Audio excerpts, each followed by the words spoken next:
Irmãos, quero convidar você a abrir sua Bíblia no Salmo 30.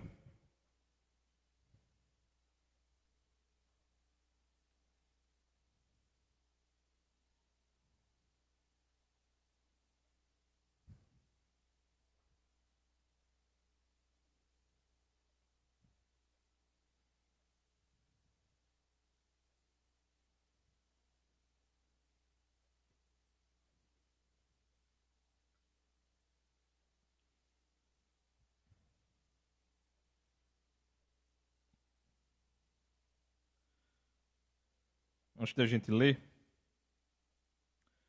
o Salmo 30 ele vai ser dividido em 5 estrofes, em 2 maiores e uma menor.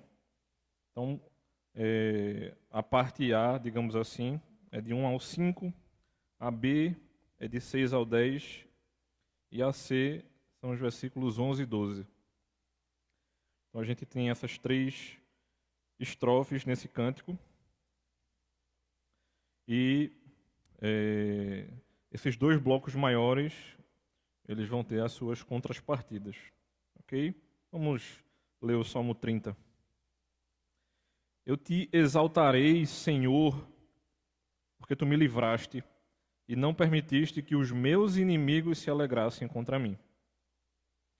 Senhor meu Deus, clamei a ti por socorro e tu me curaste. Senhor da sepultura, fizeste subir a minha alma. Preservaste minha vida para que não descesse ao abismo. Cantem louvores ao Senhor,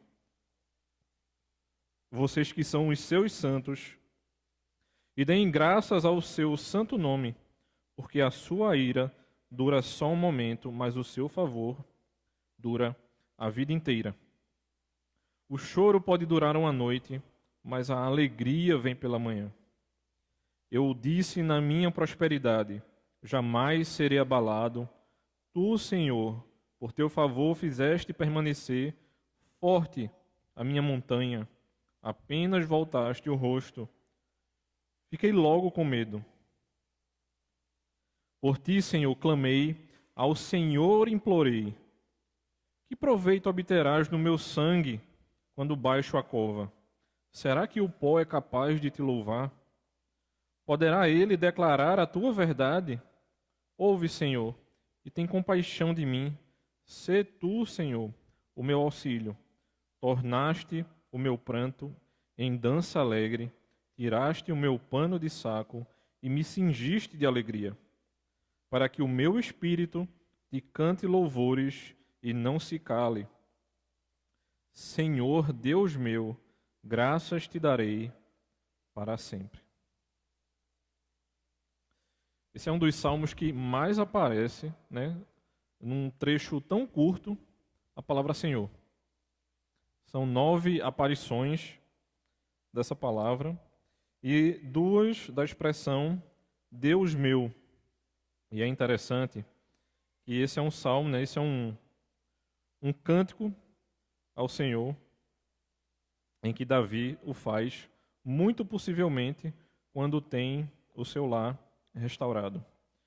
E na manhã de hoje, irmãos, eu quero convidar você a refletir sobre o seguinte tema, que nós deveríamos estar dedicando o nosso lar ao Senhor.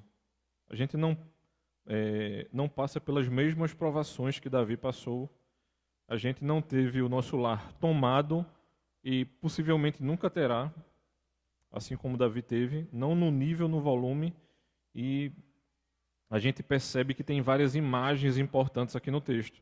Primeira coisa que nós não somos é que nós não somos rei de nada. Então, essa imagem ela toma uma força muito grande no Salmo, porque é o rei sendo retirado do trono. E a gente vai perceber que ao longo da leitura do estudo do Salmo, a gente vai entender que não somente o rei é retirado, mas quando o rei volta, ele fica com medo de ser retirado novamente. E dentro dessa tentativa de novamente retirar o rei, o Senhor diz que esse rei não será mais retirado. E o interessante é que esse apontamento Não é para Davi. É um apontamento para o Rei Supremo e Majestoso, que é Cristo. Então, dentro do nosso cotidiano, dentro do nosso dia a dia, o que o salmista está nos chamando a atenção aqui é, dentro dos nossos afazeres, irmãos, dentro do nosso dia a dia, dentro das coisas que costumeiramente fazemos, seja cuidar do nosso lar, seja sair para o trabalho, seja sair para a escola, né? Seja sair para a faculdade. Alguns dos meninos disseram aqui, muitas vezes eu acordo triste de manhã, mas não porque acordou e ficou triste, mas porque ele não quer ir cedo para a escola. Eu digo que muitas crianças, muitos adultos e muitos jovens não querem ir cedo para canto algum. E eu fico pensando, tem gente que levanta às 4 horas da manhã e às 5 está na academia. Eu digo que uma pessoa dessa, irmãos, ela é capaz de qualquer coisa. Deveria ter um versículo, né? Maldito aquele que está às 5 horas da manhã na academia. Você concorda comigo? Brincadeira, irmãos. Mas veja que coisa interessante. Coisas simples, costumeiramente nos afligem. E Davi está relatando uma coisa muito maior. É costumeiro a gente acordar e lembrar de alguma coisa que aconteceu no dia anterior. Mas o que o Senhor está nos chamando a atenção aqui é Davi cometeu alguns erros ao longo da vida. E o Senhor pode permitir que algumas coisas ruins nos aconteçam também. E isso serve como lembrança. E aí, para mim, uma das primeiras questões importantíssimas dentro do texto é que o Senhor está lembrando a Davi que muitas vezes não é por pura e simples punição. Deus não tem prazer em nos punir, mas Ele nos lembra da nossa pecaminosidade através das permissões que Ele nos dá. Certo? Então, uma primeira coisa importante aqui é o seguinte. Davi ele estava celebrando um favor divino que estava acontecendo com ele, porque ele estava regressando de um possível exílio. Mas, tipo assim, ele não foi viajar, né? Tipo assim, Davi não pediu um ano de descanso, ele não pediu uma licença a prêmio e muito menos um ano sabático. Muito possivelmente ele tinha sido expulso do seu trono, que a gente sabe bem por quem, por seu filho Absalão. E o Senhor, pela sua graça, estava permitindo que ele voltasse. Então, as crianças lembraram aqui que Davi chegou a dormir e morar em cavernas. Não era o caso. Não era uma simples questão de moradia, mas o Senhor estava dando a graça a ele de poder voltar ao trono. Então, a restauração pessoal da vida de Davi e também, consequentemente, do seu reino, ele estava lembrando assim, o Senhor está permitindo novamente de que o meu reino seja estabelecido, de que os negócios públicos a respeito do reino estivessem sendo estabelecidos, e eu quero lembrar ao povo de que eu voltando ao trono significa novamente paz em Israel, e eu quero convidar vocês a entoar esse cântico comigo. Então veja bem, era uma questão também do rei ser lembrado da sua pecaminosidade, da sua afronta contra o próprio Deus e do quanto isso também abalava o povo. A própria Bíblia nos fala de que os governantes maus causam dano ao povo. Mas o povo tendo bons governantes, o povo, consequentemente, obviamente, seria abençoado. Então, havia essa admoestação aqui em relação a essa cerimônia que Davi queria fazer, mas veja que interessante. Aquele que é filho do verdadeiro rei, ou seja, nós como povo do Senhor, aquele que governa o seu lar, tendo o Senhor como centro da sua casa, ou seja, as famílias que se permitem serem governadas por esse Deus e Rei verdadeiro, eles terão o seu lar como um santuário de Deus. E entenda aqui a ideia de santuário de Deus. É a ideia de que aquele lugar está sendo dedicado ao Senhor e não que é um santuário, como a nossa mentalidade católica muitas vezes pensa. Então, já comece desassociando isso do texto. É a ideia de dedicação e não a ideia de um lugar a ser adorado ou venerado. Porque se isso é possível, cai por terra toda a ideia de sermos templos do Espírito. E se fosse assim, a gente se adoraria e se veneraria. E a ideia também não é essa. Ok? E aí sim, por isso que esse texto ele também vai ter a ideia de dedicar o nosso lar ao Senhor. E como é que isso é possível? Como é que isso acontece? Em primeiro lugar, irmãos, Davi está nos chamando a termos um coração grato ao Senhor. Ele vai abrir esse texto, essa primeira parte, exaltando o senhorio do nosso Deus e lembrando a si próprio, a nós mesmos, do quanto o Senhor rotineiramente, constantemente, nos livra dos maus que nos assolam.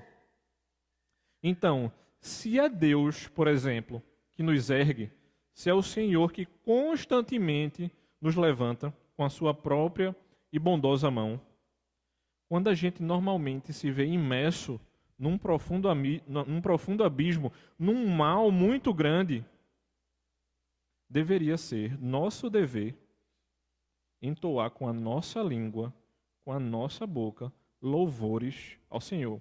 E aí eu quero trazer uma ideia direta aqui para você. Por que os apóstolos presos louvavam a Deus? É que, independente do mal que eles passavam, eles sabiam que o Senhor estava cuidando deles. É como se a gente constantemente perdesse a capacidade de louvar a Deus porque a gente entrou num fosso, num abismo do nosso coração. E Davi está dizendo o seguinte: aí sim, quando isso acontece, é que a gente deveria louvar a Deus. O salmo é feito justamente com essa ideia. Independente daquilo que a gente tem, daquilo que a gente perdeu, ainda assim a gente deveria louvar a Deus. Então, para e imagine comigo. Quando Deus... Eu gosto da expressão principalmente isso vai aparecer no Antigo Testamento. Quando Deus se inclina, já ouviu que alguns salmos dizem isso, que o Senhor se inclina para ouvir as nossas orações. Quando o Senhor se inclina para ouvir nossas orações, o que é que isso significa? Primeira coisa, nós somos filhos dele, porque ele só vai ouvir a quem ele tem como seu povo e seu filho. E uma outra questão, aquele a quem ele se inclina, ele está provando e mostrando de que ele é o autor da nossa salvação. Ele não simplesmente nos ouve, mas ele vai haver, ele vai fazer com que nós sejamos mantidos como seu povo. Ou seja, não é somente uma ação pontual, mas é uma ação com a ideia de manutenção. Deus não deu o trono a Davi e sumiu. Independente da pecaminosidade do rei, independente da pecaminosidade da sua própria família, da família inconstante que Davi tinha, quando a gente quando a gente é lembrado da família de Davi, dos problemas dos seus filhos, da confusão que era a família de Davi, a gente lembra que não somente era um problema do próprio rei, mas da sua família como um todo. Esse rei, ele reconhece que ele não tinha a capacidade de expressar, por meio de palavras, a magnitude daquilo que Deus fazia com ele. E eu fico pensando, se esse salmo aqui não consegue expressar a magnitude de Deus, eu fico pensando que eu nunca vou conseguir tentar escrever um grão de areia daquilo que pode ser uma tentativa de expressar. Então, muitas vezes, a gente quer dizer com as nossas próprias palavras aquilo que já foi dito em algum salmo. E por isso a riqueza de a gente guardar a palavra de Deus no nosso coração, de a gente pegar um salmo como esse e muitas vezes lembrar e orar. tem 2 versículos nesse salmo que são conhecidíssimos. O primeiro deles é o final do 5, que a gente constantemente vê as pessoas repetindo de que o choro pode durar uma noite, mas a alegria, ela vem logo pela manhã. E o verso 11 que diz que Deus torna o meu pranto em dança alegre. E por que ele fala isso? Porque ele é quem tem a capacidade de nos fazer felizes. Davi sabia que mesmo sendo o homem mais poderoso do mundo, ele não tinha essa capacidade, irmãos. E o filho dele mais na frente, sendo mais poderoso do que o seu pai, mais rico, com mais posses. E aí a gente pode dizer com muita tranquilidade, né? Mais mulheres, mais confusão na vida. Ele também não tinha essa capacidade. Então, se ele reconhece isso, ele vai fazer uma comparação importante aqui. A não ser que ele comparasse as trevas daquele período em que ele estava sendo perseguido e tinha sido afastado do trono, ele vai comparar justamente aqui com sepultura e cova. E aí ele vai dizer o seguinte, no versículo 3, Senhor, da sepultura fizeste subir a minha alma, e preservaste minha vida para que não descesse. E a ideia de abismo aqui no verso 3 é a ideia de inferno, certo? A palavra aqui é relatada como inferno. Então, o Senhor estava preservando a vida de Davi para que ele não se afastasse completamente do Senhor. Então, essa proteção que Davi recebia do Senhor era uma proteção importante, e ele convoca a todos os santos a entoarem esse cântico com ele.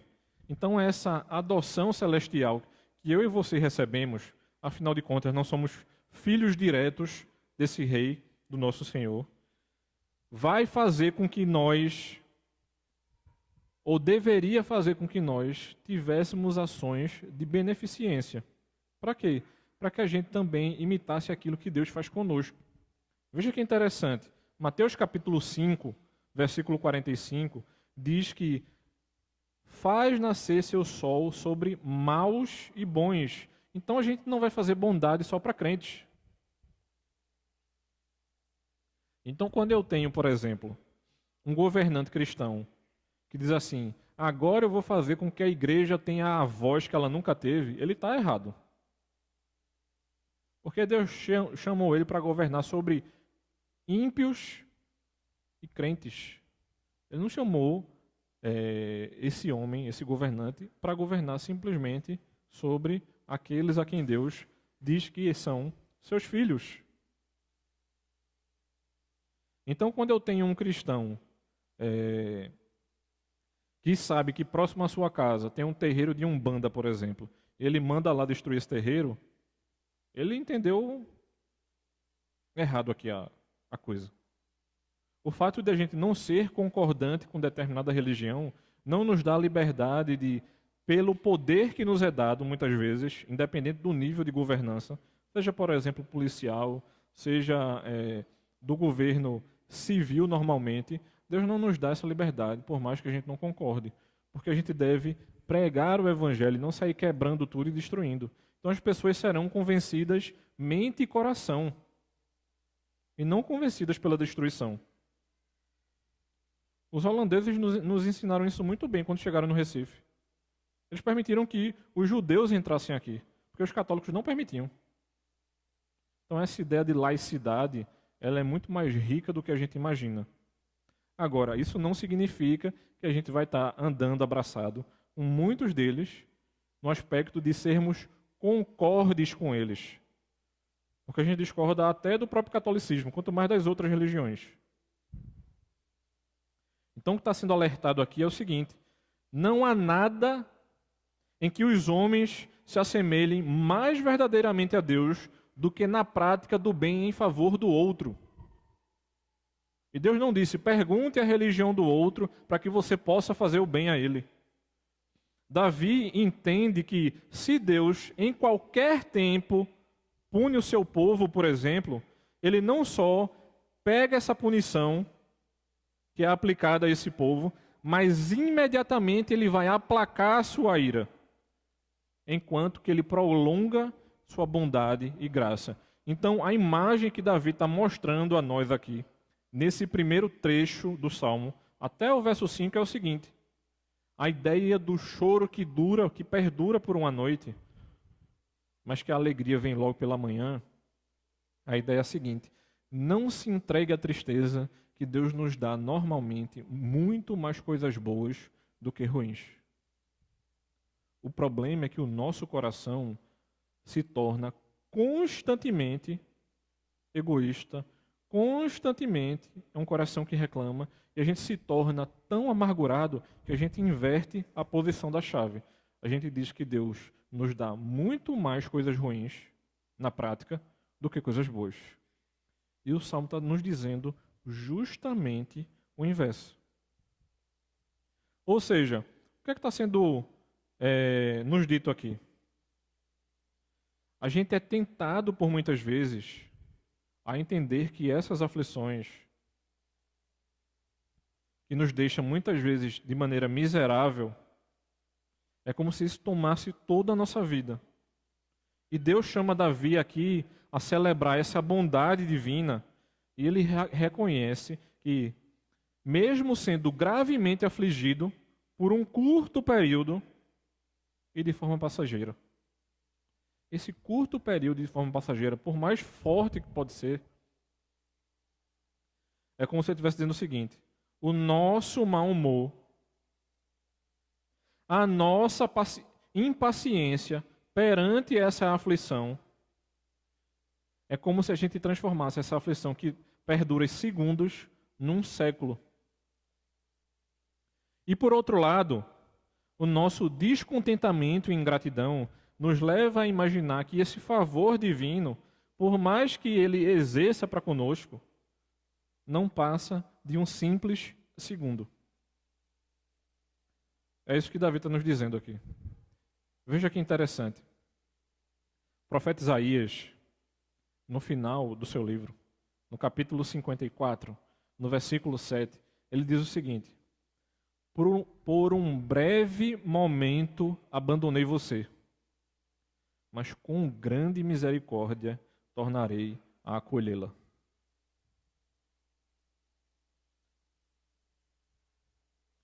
Ele está falando do abandono da noiva. Eu posso permitir que vocês sofram? Posso. Mas eu tenho dado muito mais bênçãos a vocês. Mas quando vocês entram em períodos de aflição, vocês mergulham nesse período. E é como se vocês não saíssem nunca mais disso. Será que a gente está certo em fazer isso, irmãos? O que Davi está querendo nos dizer aqui é que a ira do Senhor ela é muito mais curta, enquanto que o seu favor para conosco prossegue durante todo o curso da nossa vida. É como se a gente comparasse uma fração de segundos a todo o resto da nossa vida. Na normalidade é isso que acontece. Então a nossa condição nesse mundo, o que está acontecendo aqui, por mais que a gente visualize desgraças, que a gente seja muitas vezes atormentados por essas desgraças, por essa variedade de aflições que a gente visualiza, dificilmente haverá um dia em que a gente não tenha algum tipo de problema, mas ainda assim, por mais que esses eventos, por mais que essas incertezas, a gente não deveria viver senão cheio do Senhor, quando na verdade a gente vive cheio de ansiedade e cheio de temor. Davi está mostrando a nós justamente o inverso. Ele não se entregou ao desespero, ele não se entregou à ansiedade, por mais que ele estivesse longe do seu lar. Por mais que Deus estivesse humilhando Davi, moendo ele, a ideia aqui é essa: Deus estava moendo Davi enquanto afastado do seu lar. E a gente tem inúmeros sinais disso. Deus vai sempre dissipar isso com doçura, bondade e leveza em favor dos seus e de maneira que ele suaviza as nossas tristezas.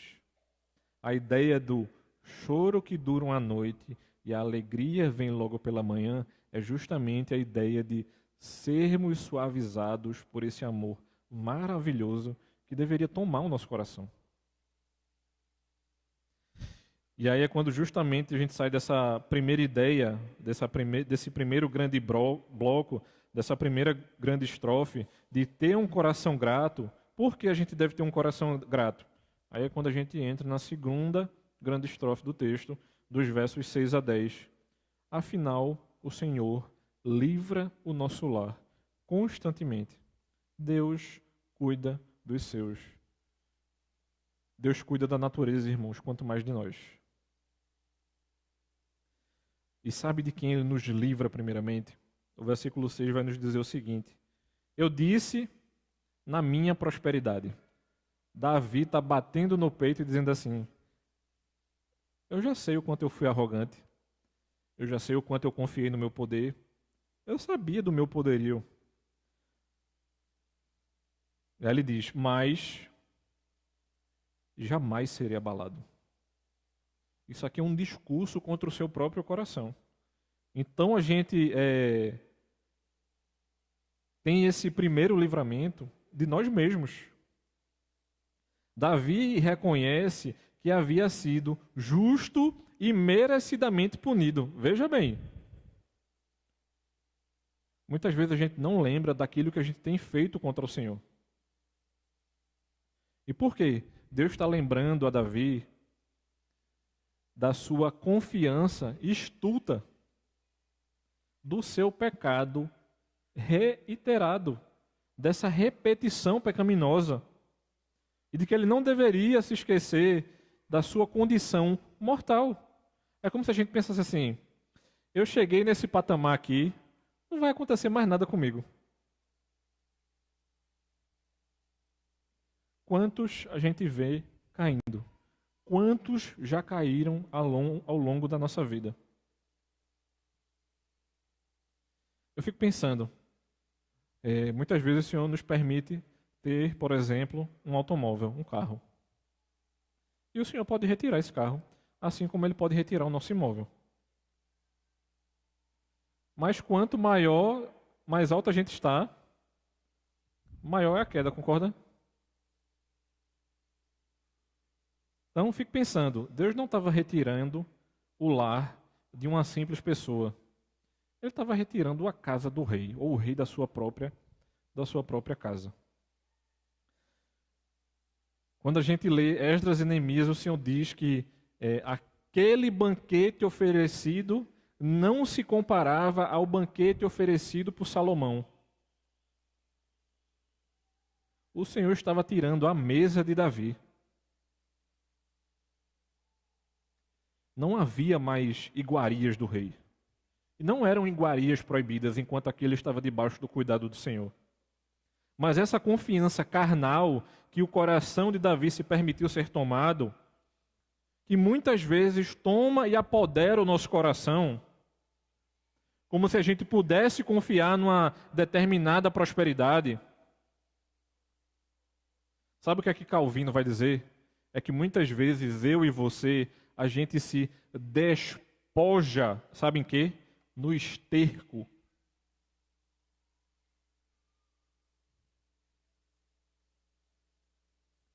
Do que adianta colocar uma joia no nariz de um porco se ele vai para a lama? E muitas vezes a gente vai para a lama sorrindo. E a grande pergunta é: que alegria, que felicidade é essa? Sabe o que é que Jeremias vai dizer? Jeremias, lá no capítulo 31, no verso 18, ele diz o seguinte: ele se compara a um boi selvagem antes que o Senhor o domesticasse e o habituasse ao jugo. Até que o Senhor colocasse o jugo no pescoço dele, até que ele fosse controlado por isso. Pelo Espírito do Senhor, até que o Espírito nos lembre quem somos da nossa pecaminosidade, daquilo que a gente faz de mal contra o Senhor. É por isso que dominicalmente e diariamente, irmãos, a gente tem que pedir perdão pela nossa pecaminosidade. O nosso coração é enganoso em demasia.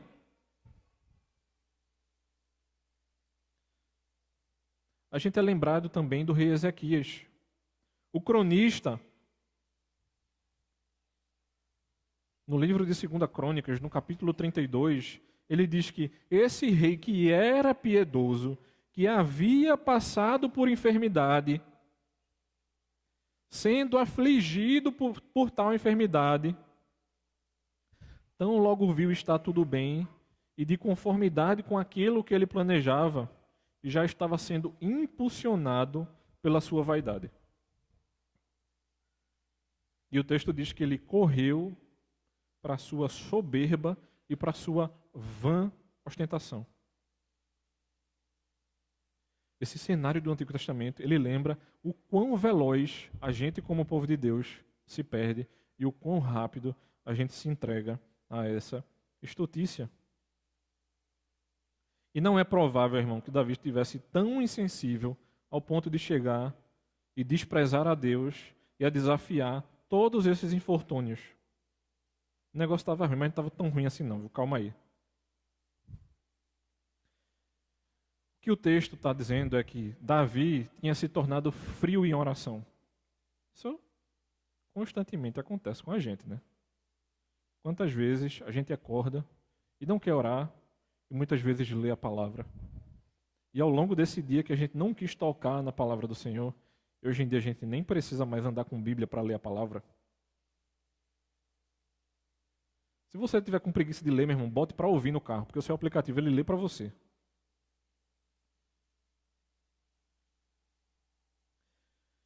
Então o que estava aqui a acontecer é que dentro de tudo isso, desses infortúnios, dessa frieza da oração, dessa não dependência do favor divino, ele estava depositando demasiadamente a sua confiança em sua prosperidade, que é incerta e transitória. É passageiro, irmãos. Hoje a gente tem, amanhã pode não ter. Pode sumir no estalar do dedo. E aí a gente chega na segunda parte dessa segunda grande estrofe. São os versos do 8 ao 10.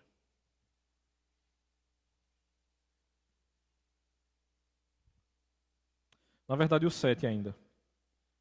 Tu, Senhor, por teu favor, fizeste permanecer forte a minha montanha. Apenas voltasse o rosto, fiquei logo com medo. Essa ideia da montanha ela é muito forte, porque Jerusalém é uma cidade em meio a montanhas. Eu acho que é a cidade que mais se aproxima, entre aspas, né? Uma tentativa bem fraca disso seria Garanhuns. Porque Garanhuns é uma cidade construída em volta de 7 colinas. O nome do chocolate não é à toa não, viu, irmãos? Porque Garanhuns realmente é uma cidade que, possivelmente, se ela fosse uma cidade antiga, ela seria uma cidade fortificada, que é uma cidade muito alta, em que os inimigos teriam dificuldade de chegar a ela. Então, talvez essa imagem nos ajude.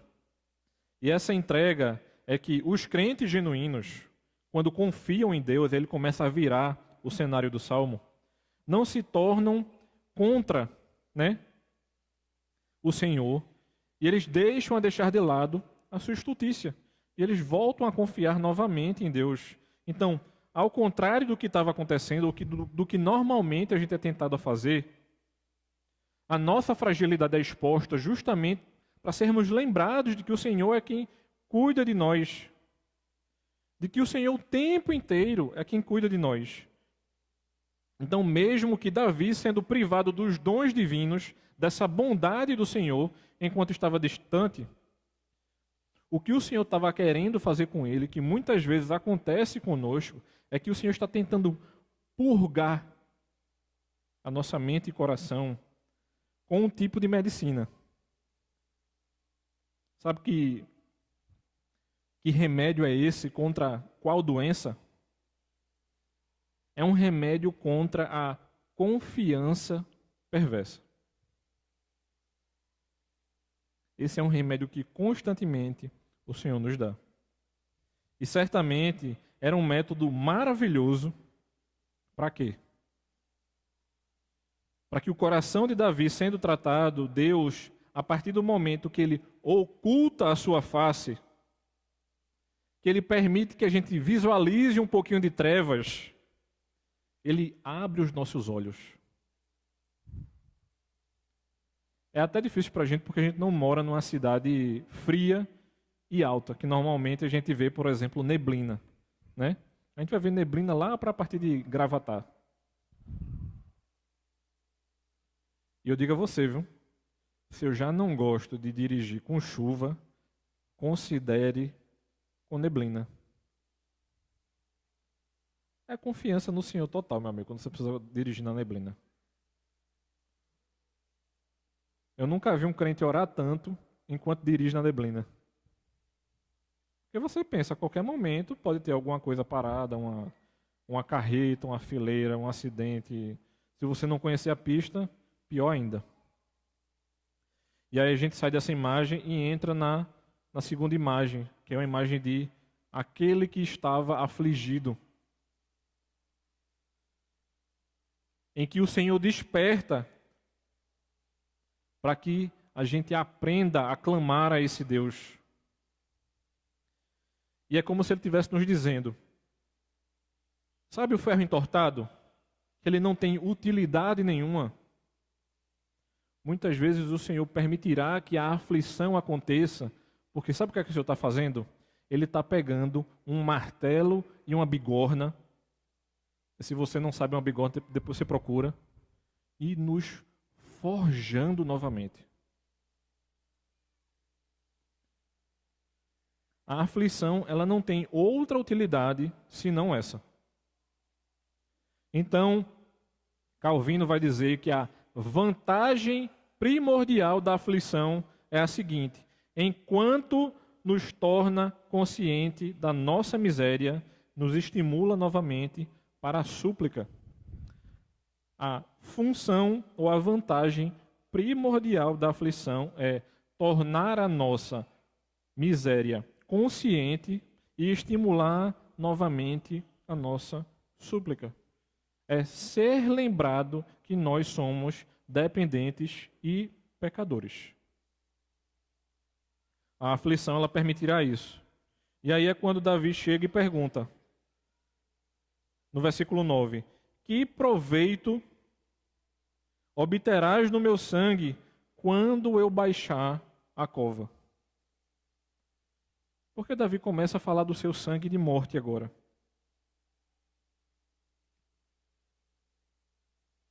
Não é verdade, irmãos, que a nossa vida e a nossa morte glorifica a Deus? Então a gente vive para a glória de Deus e se morrer, morrerá para a glória de Deus. E é aqui onde justamente o coração de Davi entra em confusão. Ele não era o ungido do Senhor. Ele tinha sido ungido, certo? Mas ele não era o ungido. E o, artigo O com letra maiúscula. Ele não era o Senhor dos senhores e Rei dos reis. Esse rei aqui, ele iria morrer. Mas o Rei dos reis e Senhor dos senhores não iria morrer. Ele não morreu. Ele está vivo, sentado à destra do Pai. E por Davi não tratar declaradamente de que havia morrido ainda e que o Senhor tinha um propósito para com a sua vida, e realmente tinha, ele se perguntava com lágrimas que proveito Deus teria com a sua morte. Que proveito Deus tem com a nossa vida, irmãos? O que é que a gente tem feito com ela? O nosso lar tem sido dedicado a esse Deus. A nossa vida tem sido dedicada a esse Deus. Alguns irmãos costumam dizer o seguinte, de que o perfume do nosso lar diz como tem sido a nossa vida. Se a nossa vida tem sido dedicada ao Senhor, o nosso lar terá esse perfume, terá esse cheiro, esse odor. Senão, ele não terá. E aí é quando a gente chega finalmente na última estrofe, versículos 11 e 12, em que Davi vai dizer no verso 11: tornaste o meu pranto em dança alegre, tiraste o meu pano de saco e me cobriste, me cingiste de alegria. O choro pode durar uma noite, mas tu tens me coberto de alegria. A alegria que vem do Senhor, irmãos, deve tomar conta da nossa vida e do nosso lar, para que a gente glorifique a Ele constantemente. Então, o objetivo final foi para que Davi empregasse o resto da sua vida celebrando a esse Deus. E é essa mesma ideia, irmãos, que deve tomar o nosso coração. Deus nos chama, independente do que esteja acontecendo na nossa vida, para que a gente celebre a Ele e a gente aceite que o Senhor nos cubra da sua alegria. Porque constantemente nós vivemos nos entregando à nossa tristeza. Essa tristeza que toma o nosso coração, irmãos, ela pode ser muitas vezes celebrada da maneira em que a gente deve entender o nosso erro. Mas a gente não pode se entregar a ela. Ela deve ser pontual. Ela serve como lembrança e não como uma ideia de perpetuidade. Ela não deve ser aceita de maneira constante. Por isso que normalmente a gente pode estar sofrendo o que for, as pessoas ficam chocadas porque parece que está tudo bem.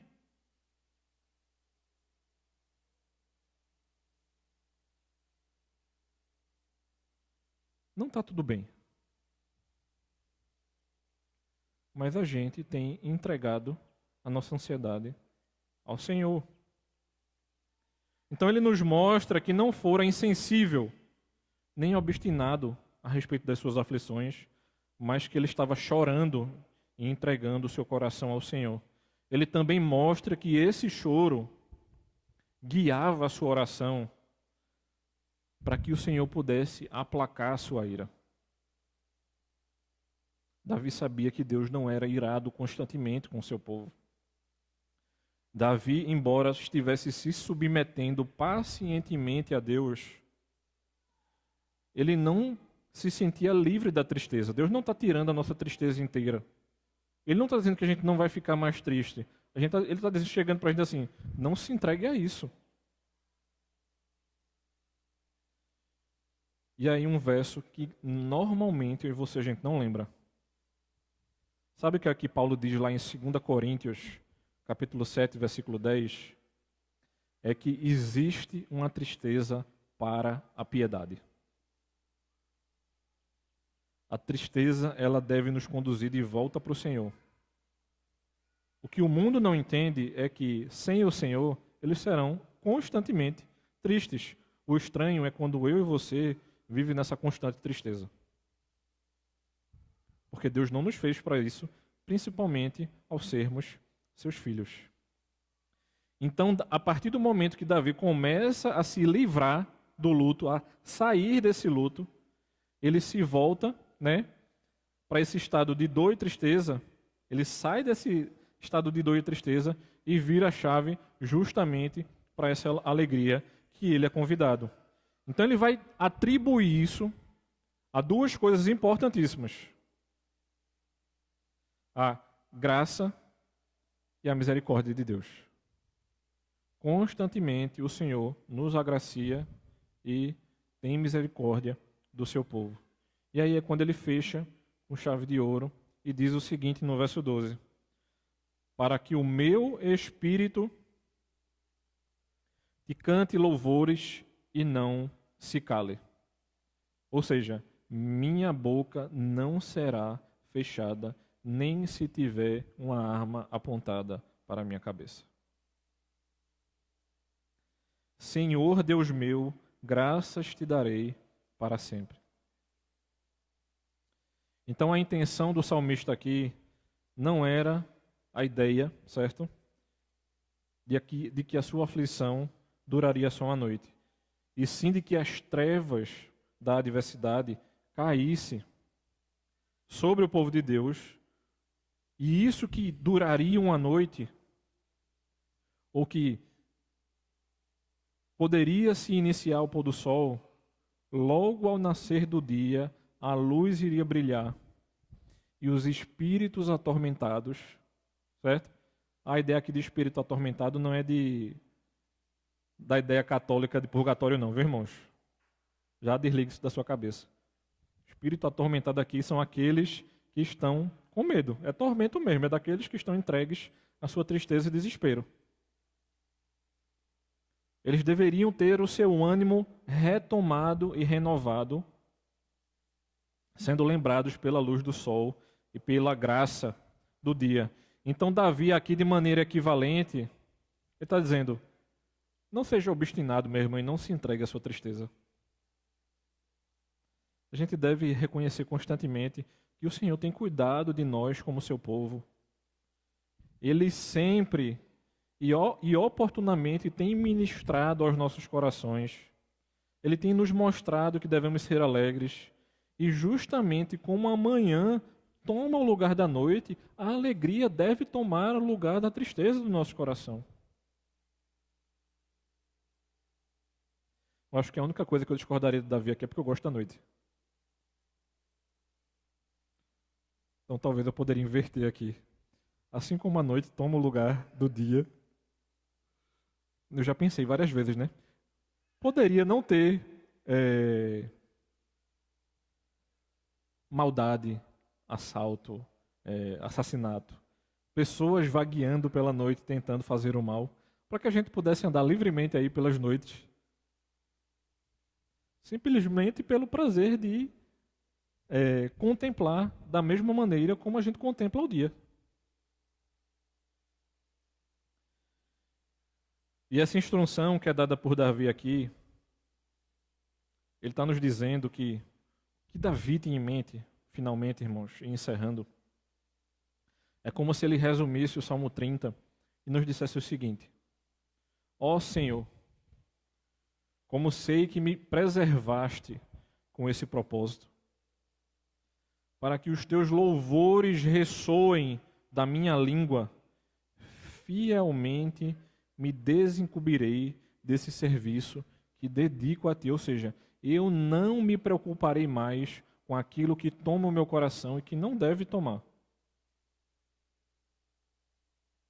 E farei minha parte até que a morte chegue.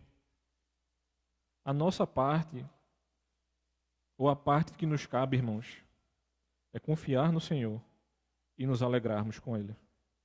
Se isso acontecer, a nossa casa, o nosso lar, a nossa vida estará sendo dedicado ao Senhor. E não somente isso. Cantar e não calar-se é uma ideia hebraica, é uma ampliação do seguinte, como se ele quisesse dizer: minha língua não ficará muda, nem será privada a Deus do seu devido louvor. Muito pelo contrário, ela se devotará à celebração da sua glória. Então a gente não vem aqui só para ouvir uma pregação, ou para ouvir uma música, ou para ouvir alguém lendo um texto bíblico. A gente vem aqui, irmãos, para glorificar a Deus. A gente ouve ativamente a pregação. A gente canta com os que cantam. A gente lê com os que leem. A gente vive com os que vivem. A gente celebra a vida, celebra o nosso lar no Senhor. Esse é o chamado que a gente recebe constantemente. Vamos orar? Santo e eterno Deus, bondoso Pai, nós te louvamos, Senhor, e bendizemos o teu santo nome, ó Pai. Que alegria, Senhor, estarmos reunidos como teu povo, podendo ter a tua palavra sendo instruída ao nosso coração, ó Pai. Sendo lembrados de que a alegria deve tomar o nosso coração. Que a gente já possa fazer isso agora, Pai. Entoando um cântico a Ti de todo o nosso coração e de toda a nossa mente, ó Pai. Que a nossa vida seja um eterno louvor a Ti, Senhor. Que a gente não se esqueça e não se entregue nem à tristeza, nem aos problemas e nem àquilo que nos afasta de Ti, Senhor. Se o trabalho nos afasta de Ti, Senhor, que a gente se afaste dele. Se pessoas nos afastam de Ti, Pai, que nos afastemos dela. Se qualquer coisa nos tira de Ti, que a gente seja retirado dessas coisas, Senhor. E que a gente possa Te louvar em todo o tempo para a Tua glória, Pai. Em nome de Cristo é que Te oramos, Senhor. Amém.